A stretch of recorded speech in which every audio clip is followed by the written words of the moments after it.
Добрый день, уважаемые жители Республики Саха-Якутия. Текущая санитарно-эпидемиологическая ситуация находится под контролем органов государственной власти, оперативных штабов республики. Пока имеется определенного рода напряженная ситуация. За последние сутки мы госпитализировали 107 человек с диагнозом новой коронавирусной инфекции. Это 3,5% от общего количества выявленных случаев, которых составляет на сегодня 2967 случаев. Необходимо обратить внимание, что за сутки 47% новых случаев зарегистрировано в городе Якутске, в районах зарегистрировано 53% новых случаев. На 10 февраля 2022 года в стационарах у нас получают лечение с диагнозом новая коронавирусная инфекция около 6% граждан, а в амбулаторных условиях 94%. Все граждане, которые лечатся у нас дома с использованием дистанционных форм или очных форм, непосредственно либо с использованием поликлинических условий амбулаторных, они сегодня также получают полноценную медицинскую помощь.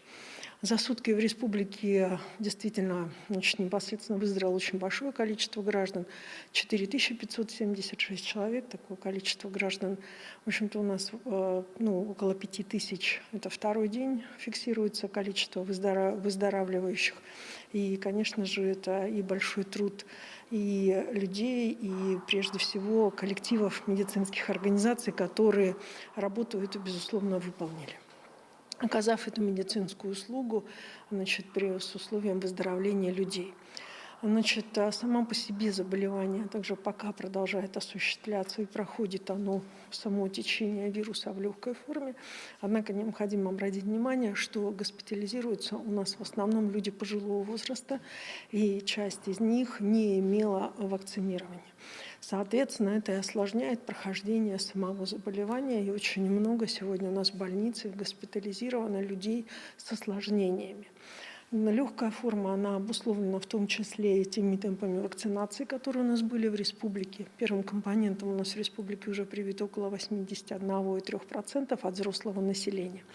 На настоящий момент более активно проводится ревакцинация. Еще раз обращаю внимание всех, несмотря на то, что по действующим нормативам действия стандарта QR-кода, непосредственно QR-код после заболевания распространяется и действует на 1 год, так же, как и после вакцинации. Тем не менее, коронавирус – это сезонное заболевание, для которого сегодня необходима вакцинация 1 раз в полгода. Поэтому приглашаем всех на ревакцинацию. Это прежде всего даст возможность вам все-таки свое здоровье держать в более лучшем положении и быть более в безопасности.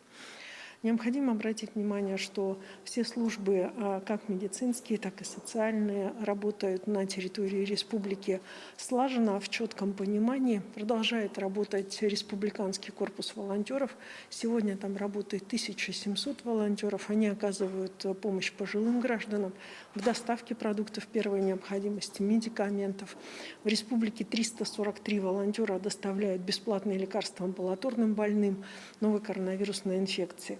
Вообще за весь период у нас прошло 54 волонтера, и только за последние 7 дней ими обработано около 1500 заявок. Это действительно такой достаточно хороший посыл, общественный. Все, кто приходит в волонтерские штабы, они готовы помогать людям, которые сегодня в целом оказались в ситуации невозможности свободного передвижения.